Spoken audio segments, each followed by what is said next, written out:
So hello everyone. Okay, so without any further ado, let's begin. Okay, so in this video I will demonstrate how to do item analysis and test of reliability by using traditional method, which is by using pen and paper and calculator. Okay, so let's begin. First, you must have the data.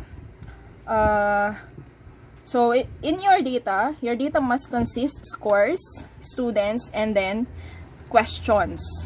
Okay, our first step in this activity is to code all the students. From names, please code them into numbers so that you might identify, or you can identify, what is the last number for your class. So in this sample problem, I have 16 students or 16 respondents. And then after coding my students, please code the questions also into numbers so that you might able to identify how many questions are we dealing with. So in this sample problem, I have 15 questions. Okay, so after coding the students and the questions into numbers, kindly transform all of the responses into either 1 or 0. So 1 stands for the correct options that have been selected by the respondents, and 0 is the otherwise, which is 0 means these are the wrong options that have been chosen by the respondents. Okay, so after transforming the responses of our learner into 1 or 0, kindly count how many students or how many learners got it correctly, item per item. So in this case, in item number 1, I have 8 students who got it correctly. For item number 2, I have 10 students who got it correctly. And for 3, I have 9.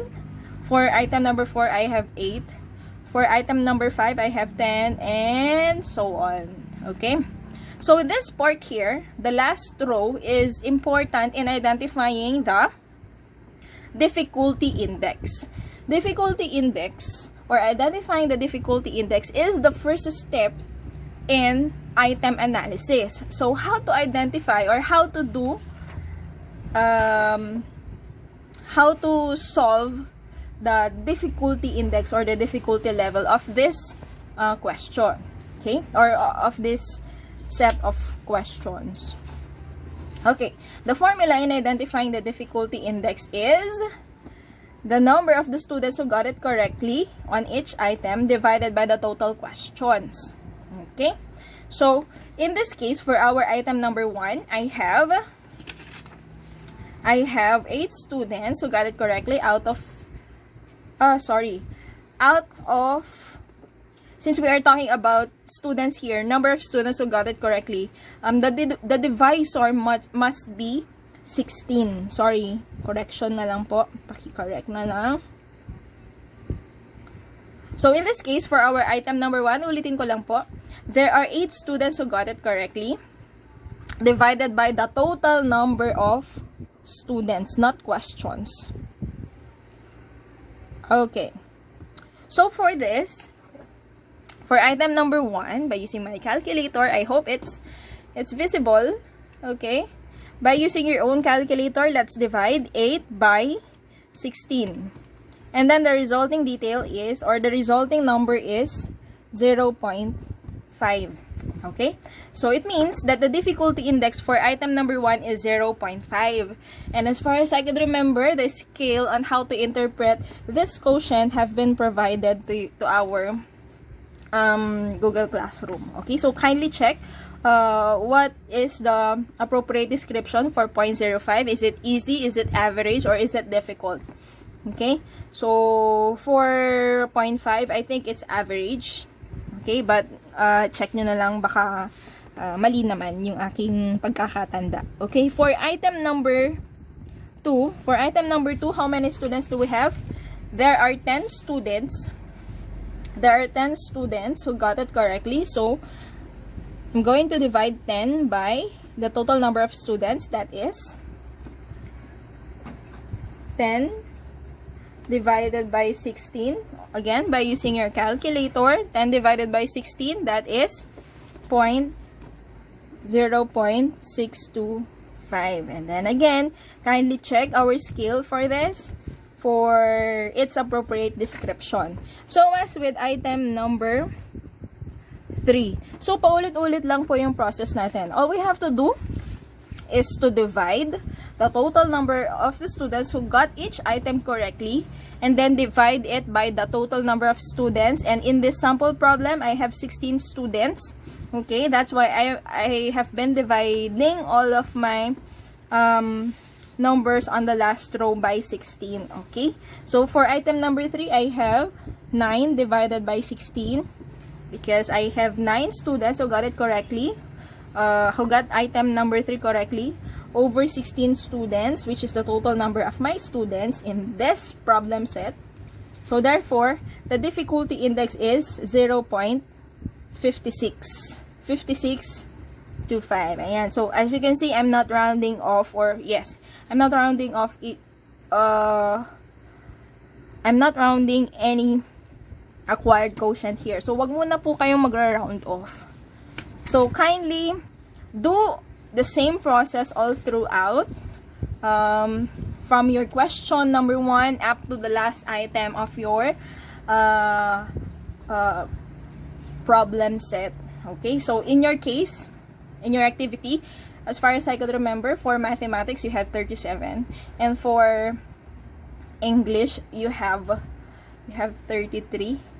Ayan.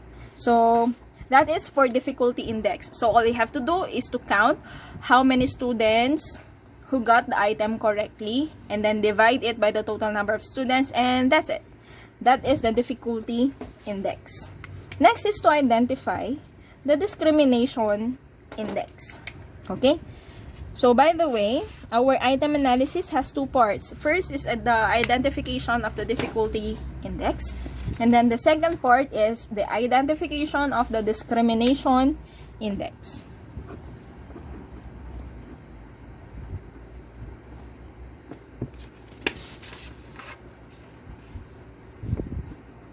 Ayan, discrimination index. Or in other books, it is called as discrimination level. Well, parehas lang naman po yung idea niyan. Now, in order for us to get the discrimination level, we have to identify, or we have to compute we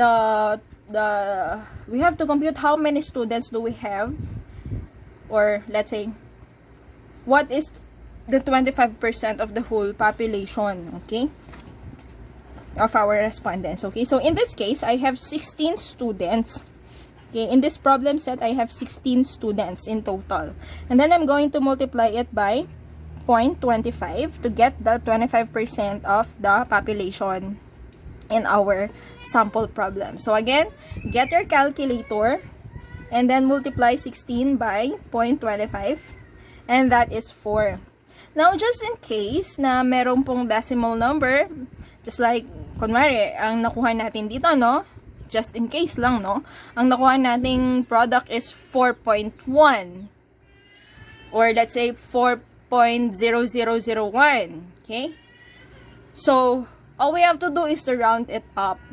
So, from 4.001, magiging 5 students na siya. So, mag-add tayo ng 1 whenever we have decimal numbers. Round up siya, hindi round off. Okay? So, in this case, the 25% of our population, or the total number of students, is 4. So, meaning, I have to get 4 students who got high scores, and another 4 students who got low scores. And the students who got high scores will be will represent the upper group, and then the students who got low scores, the 4 students who got low scores, will represent the lower group. Okay, so all we have to do is to get again the data. Remember that we have to get 4, but in your case, there are 37 students or 38 students, so all you have to do is to multiply 0.25 into your total number of students involved in your activity. Okay, so 16 lang po yung ginamit ko dito sa ating problem set, just to just for the sake of demonstration. Okay? Now, since we have to get 4 students who got high scores, all we have to do is to review again our data, which is this one. So, so let's focus on the scores. So there are students who got it correctly, or let's say there are 2 students who got perfect scores. So I'm going to get them to represent my upper group. I need 2 more. I need 2 more scores, or 2 high scorers. So in this case, the 2 high scorers are the students who got 12. So therefore, I have this one. This will represent my upper group. Okay.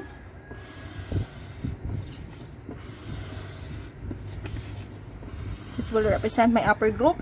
And then my lower group will represent, ayan, to identify, or the second step is to identify the 4 students who got low scores. Okay.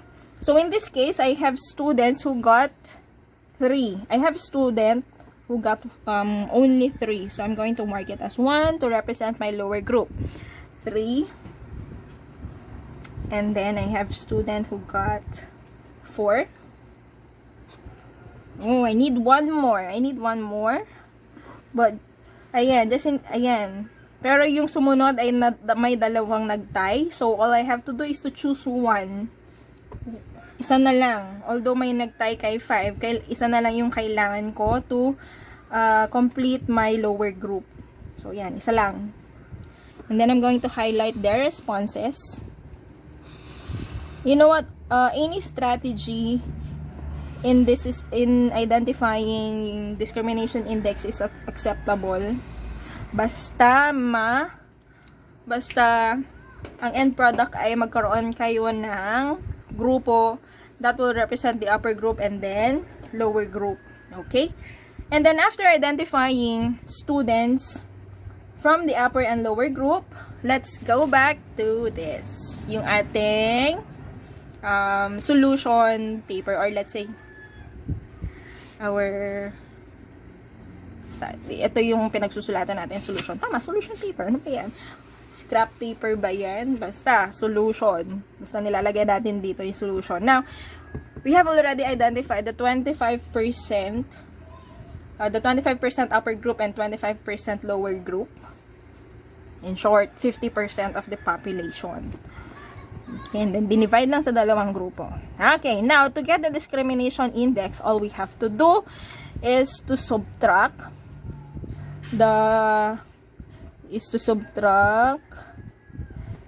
these 2, upper group, score of the upper group, basta upper group minus lower group, sige, divided by n. Our n here indicates the total number of the students in each group.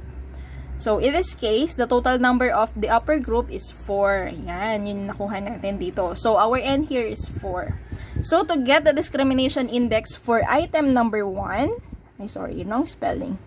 For item number 1, all we have to do is to identify how many students who got item number 1 correctly. So, let's go back to our data. Okay? So, since ito 0, ibig sabihin hindi niya nakuha yung item number 1. Ito, nakuha niya. Ito, nakuha niya. So, the number of students who got it correctly based on the upper group is 2. There are 2 students. Minus the number of students who got number 1 correctly. So, I have here 1 and 2. So, therefore, 2 minus 2 divided by 4. 2 minus 2 is 0. 0 divided by 4 is 0. Okay. So, this means 0 or neutral in terms of sign. Okay. It means that the discrimination index here is neutral. Or let's say, the number of the learners from the upper group and the lower group is the same. Or the number of the students from the upper and the lower group who got it correctly is just the same. Neutral siya. Okay? Next is item number 2. Let's identify the discrimination index of item number 2. Okay, ayan. Tulad ng ginawa natin kanina, all we have to do is to count how many students who got item number 2 correctly. So here we have 1, 2, 3, 4. So there are 4 students who got it correctly, minus how many students who got item number 2 correctly from the lower group. Okay, so 0. Okay, 1. Meron tayong isa. Pero wala na dito. So I have 1. So in this case, we have 4 minus 1 divided by 4. That is 3 over 4. So what is 3 divided by 4? So that is 0.75. Now, since this is positive, okay, since this is positive, the 0.75, it means that the number who got it correctly, or the number of the students who got item number 2 correctly is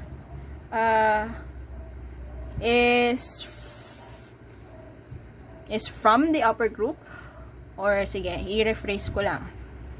The number of the learners who got item number 2 correctly from the upper group is more than the number of the learners who got item number 2 correctly. Yan. So, positive sign here pertains to upper group. Okay? But, just in case may makita or yung quotient natin is negative, let's say we have negative 0.75 here, it means that there are more students from the lower group who got that particular item correctly. Okay? So that yun yung mga meaning ng signs natin in terms of discrimination index. Now let's solve for one more. Item number 3. Now let's get the difficulty, or let's say discrimination index of number 3. So in here, let's do the same. Let's count how many students who got number 3 correctly. So I have 1, 2, 3. Minus students who got number 3 correctly from the lower group. I have 1 divided by 4. So 3 minus 1 is 2 divided by 4 is 0.05. So again, the positive sign here indicates that there are more learners who got item number 3 correctly. Okay? But other than that interpretation, kindly check the scale that I have provided in our Google Classroom kung ano yung appropriate description ng 0.05 and 0.5 for each item. So is it a good item? Is it a poor item, or what? Okay, so that is the difficulty index and then the discrimination index. Now let us move to the reliability tests.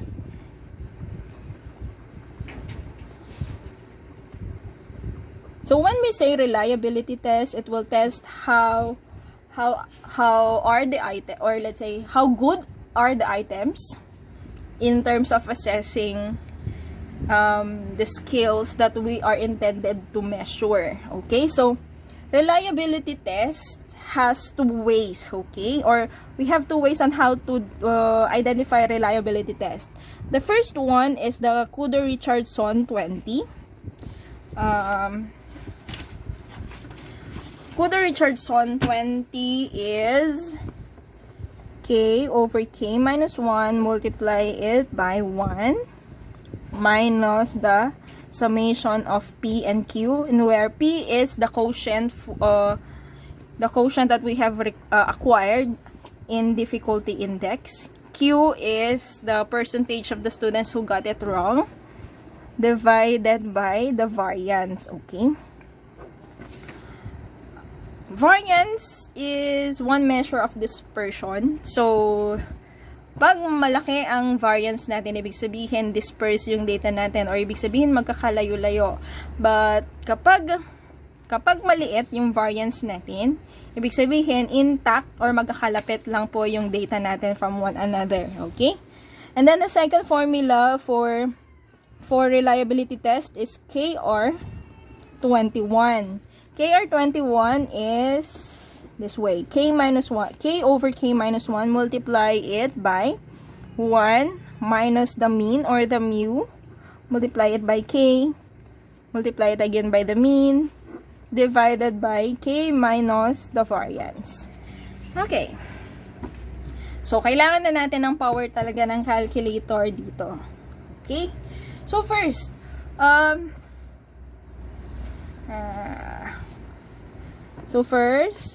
K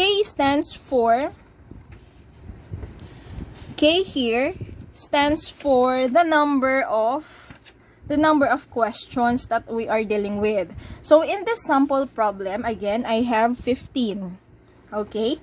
So, therefore, my K minus 1 here is 14. Okay? And then, yung P natin dito stands for the quotient or let's say the percentage who got each item correctly. Or in short, we can just copy the results in the difficulty index because they have the same, let's say, formula. Okay? So, in your P, all you have to do is to copy all your quotients generated or acquired from your difficulty index. Okay? And for the Q, all we have to do to identify the Q is 1 minus the difficulty index. So, this is somehow a long process. Okay? But we need to do it since we don't have an access in Excel. Okay? After identifying P and Q, all we have to do is to multiply the two in order for us to get the sum of our numerator here. Okay? Okay. And then get the summation of P and Q. Summation P and Q, product of Q and P. And then summation of PQ is acquired from here. Okay. And then let's do it. Now in this case I have K is 15, right? 15 divided by 14 kasi K minus 1 na siya. Multiply it by 1 minus, okay? So actually ginawa ko na to kanina. So when you acquired, diba, kinapin na natin yung mga quotients na na-generate natin dito sa difficulty index. Tapos, may minus 1 ko na to by 1. 1 minus this one, the difficulty index here, we will get Q. Afterwards, we will add the products. Okay? So, for P and Q, sige, dito tayo sa baba. Since my P for item number 1 is 0.05 or 0.5 and my Q here is 1 minus 0.5, then therefore that is also 0.5. Now to get my PQ, all we have to do is to multiply 0.5 yung ito and this one yung Q ko 0.5, and then I will get how many or ilan yung product niya. So, yan. By using your calculator again, so we have 0.5 times 0.5 is equal to 0.25. 0.25. Ayan. So, yung mga makukuha nating product dito po, i-add natin yan lahat to get the summation of P and Q there. Okay? Sige, tapos this is our item number 1, no? Item number 1. Let's get item number 2. Item number 2, my generated difficulty level is PQ 6.625. Multiply it by what is 1? What is 1 minus 0.625?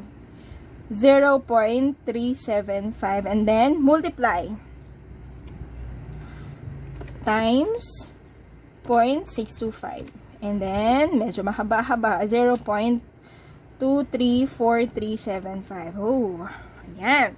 So, ibig sabihin, itong nakuha kong product dito, plus ito, plus yung mga makukuha ko pang product, ayan, ipa-plus ko lang yun hanggang sa makuha ko yung yung numbers ng yung mga products ng PNQ ng 16 students. So, therefore, ang expectation natin dito is we have 16 quotients na makikita.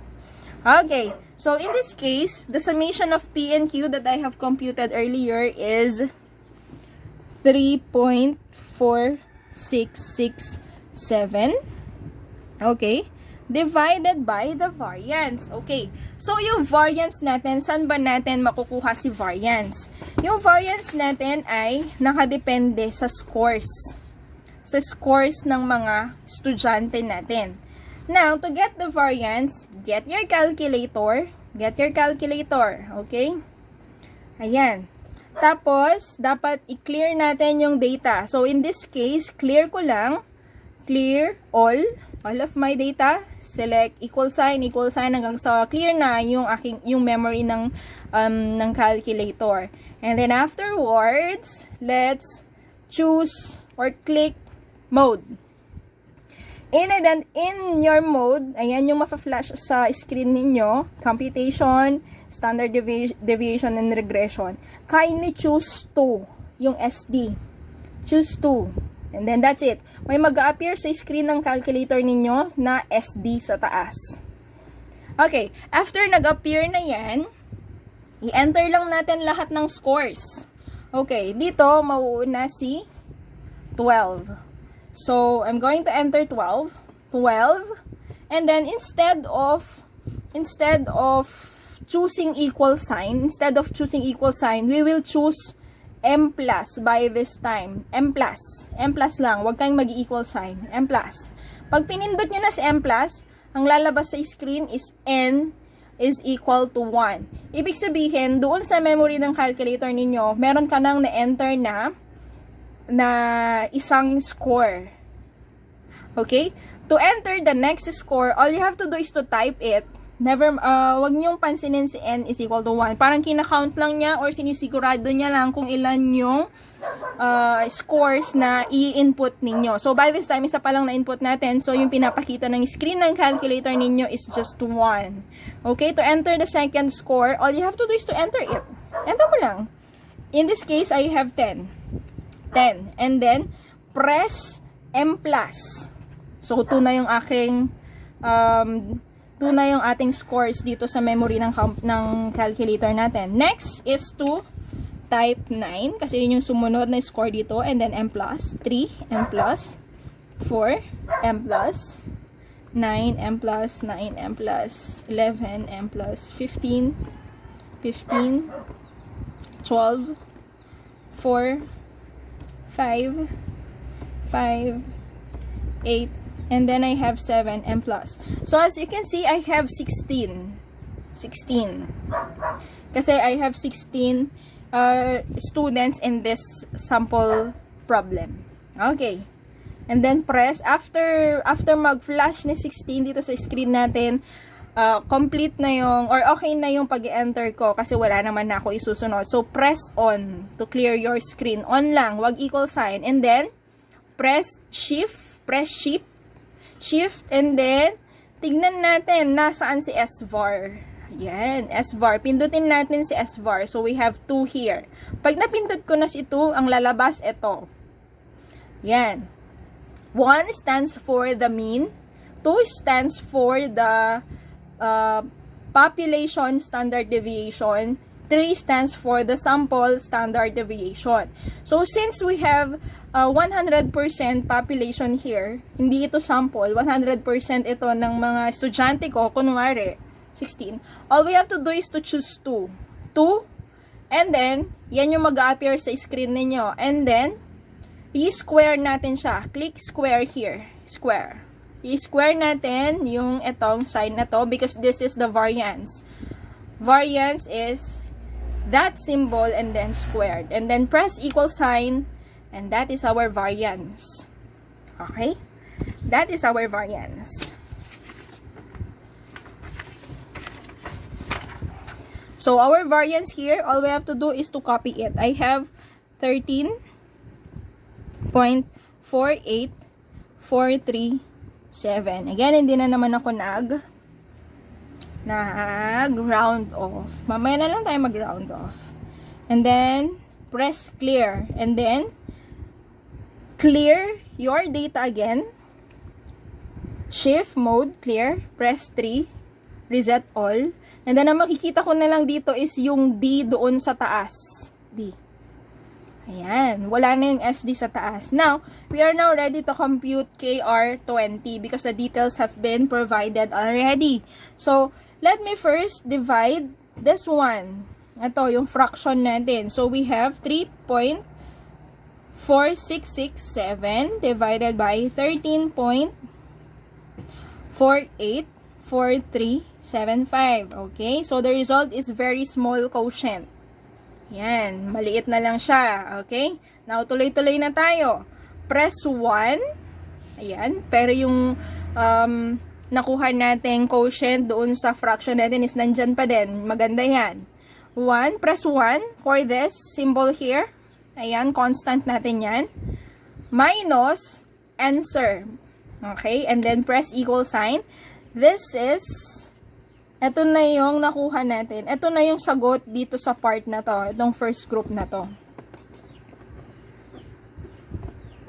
So, medyo mahaba-haba pa din. So, sige na nga. Dito na, by this time, mag-round off na tayo. We have 0.74.